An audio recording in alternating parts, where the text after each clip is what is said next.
July 28 ലോക hepatitis ദിനമാണ്. നമുക്കറിയാം, കരളിനെ ബാധിക്കുന്ന ഒരു രോഗമാണ് ഹെപ്പറ്റൈറ്റിസ് എന്ന് പറയുന്നത്.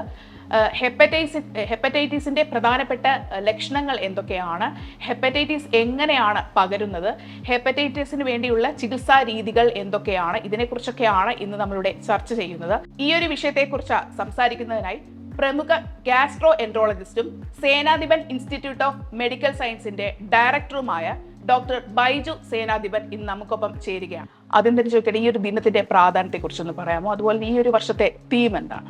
ലോകാരോഗ്യ സംഘടനയാണ് ഈ തീം ഇറക്കുന്നതും അത് കൂടുതൽ പ്രചാരണത്തിന് വേണ്ടിയിട്ടാണ് ഇങ്ങനൊരു തീം ഉണ്ടാക്കുന്നത് ലോകാരോഗ്യ സംഘടന. 2025 slogan let's break it down എന്നാണ്.